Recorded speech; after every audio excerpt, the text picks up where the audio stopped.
I'm Dr. Gail Gross. Welcome. My guest today... Look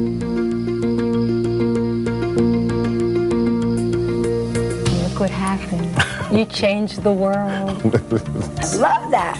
Oh, thanks for asking me. To me, this is the most important thing. Right now, we have a lot of good charter schools, but nowhere near enough. But whereas fear of dying doesn't work that well, joy of living actually works really well. I left a promising career in academia and exchanged it all for a pair of hiking boots and went to the Amazon. What was the defining moment in your life?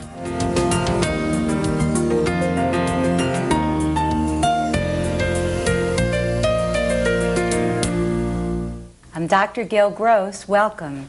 My guest today is one of the most popular and recognizable actresses in America. In fact, she's an American icon, Goldie Hawn, and I am delighted she has joined me today. Welcome, Goldie. Thank you, Gail. Oh, it's great to be with you. You are on a journey to India. I'm on a journey to the world. What could parents do in the house in very practical ways that would teach those good eating habits? What are they? Well, it's no mystery in how you lose weight. Let's say you're trying to lose weight or your kid's trying to lose weight. Yeah. It's no mystery. You either burn more calories or you eat fewer calories. Yes. Dr. Brenner, if we talk about this idea of a midlife breakthrough, the idea that at midlife we have another chance to find what makes us happy, how would you explain that view? Well, I think there is a problem. Most people will have what is referred to the crisis, I rather say breakthrough, but the problem is people who know that individual want to hold them in place. And it is very hard to thread the needle into that next incredible experience of life, which holds the essence of who you really are. And it's so much in the way we view drugs, Ariana, isn't it? I mean, socially, a person can use drugs. Medically, we overdrug our children. You've been writing quite a bit about Prozac and Ritalin. Not that you don't suggest that if people need it, certainly you say yes. If a doctor says you need it, take it. But on the other hand, 6 million kids are on drugs, on prescription drugs. Many times these drugs are being used for remediation, for discipline, and you've been really very vocal in your opinions. Talk to us about that a bit. Well, I feel it's a very schizophrenic attitude towards drugs. We are over-drugging our children. We give Ritalin and Prozac very often for behavioral reasons. And I believe that this drug should not be given to any child without a proper psychoanalytic, psychiatric evaluation. How did your journey begin, Dr. Villoldo? What brought you to this understanding of the mind and the body? I know that you had the experience with science where you saw how it worked together. What? But then you went on a journey to experience. Tell us did. about that. Well, I began studying the human brain at San Francisco State University, where I had my own laboratory. And we were slicing and dicing and staining the brain and putting it under the microscope. And we were looking for the mind, and we were going smaller and smaller, but we could not find the mind in our microscope slides. So instead I decided to go bigger and bigger, that I was looking through the wrong end of the microscope.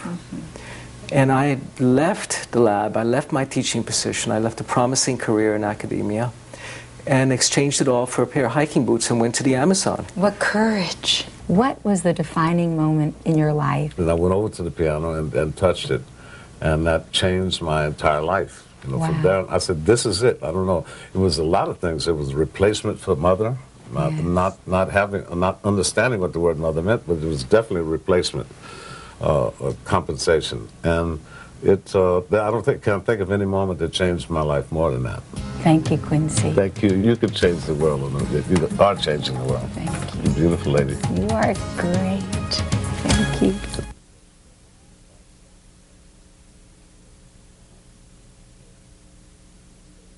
There are effective listening habits that we can teach children. Number 1, we have to pay attention. Number 2, we can teach them by paying attention how to process data. And number 3, by paying attention and processing data, we can teach them how to remember. The key is to make them self-actualized, to make them recognize that they're worth something, that we think they're significant by valuing what they tell us. My mother used to say, listen to children. They will tell you everything. But if you violate that rule of a safe environment, they won't tell you ever again. The friends who listen to us are the ones we move toward. When we are listened to, it creates us. It makes us unfold, and it makes us expand. Thank you for listening to me. How do I parent, my spouse's children? How do you put that together and make sense out of it? You're exactly right. Number one, children, of course, are sharing now this one parent and all that attention with another person, a new spouse, then perhaps other siblings. And then, of course, they feel a certain amount of guilt. Perhaps the divorce was their fault, they feel. They feel omnipotent. Maybe they can help put it back together. So a lot of trouble begins there, a lot of manipulation. Father or mother feels so guilty. They feel they'll lose their children. They may be weekend parents, so they're visiting parents. So now they don't get clear on rules and boundaries and new models because they don't want to lose the love of their children. So what we have to do is establish a new model with empathy. We have to have compassion and empathy for all the players in this new scenario. We have to sit down with this husband and wife first, the first unit, and say, the most important thing here is communication. We're trying to bridge new relationships. That's really building a new family. With us today, we have a very special guest who you may have seen before on ABC or CNN, Dr. Gail Gross. Thanks for being here. Thanks for having me. Appreciate it. Good morning. Early morning. Early, yes. But we're going to get some good advice from you this morning. Mom and Dad, how much should they monitor their children's TV watching of the news when you see images like September 11th? Yes, a lot. Parents must parent, and they have to step into that adult role and be very aware of what kind of media their children are getting and how often. So it's very important to monitor that so your children aren't frightened. Children are very egocentric, and they see everything in terms of themselves. My mommy, my daddy, my house, my bedroom, and suddenly those bombs are really very upfront and personal.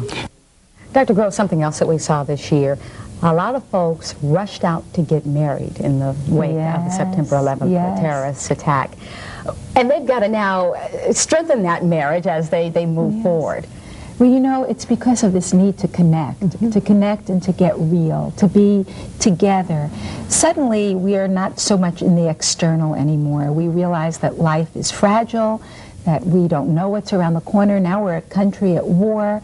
So as we were in World War II, it seems that once again, people are getting married, engagements, are happening all over. My own son is engaged because people want to reconnect to something that's intimate, that's personal, and upfront and personal is really what's happening now.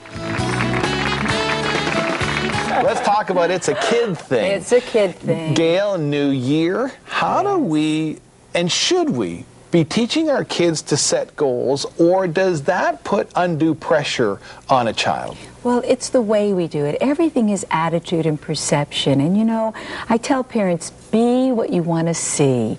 And what setting goals is really a process, a learning for life. It has all of the auxiliary things that come from it. We learn responsibility, meeting the task, going the distance. So in fact, sports teaches that. So what we're teaching children in small increments is a life lesson when we teach them how to goal set.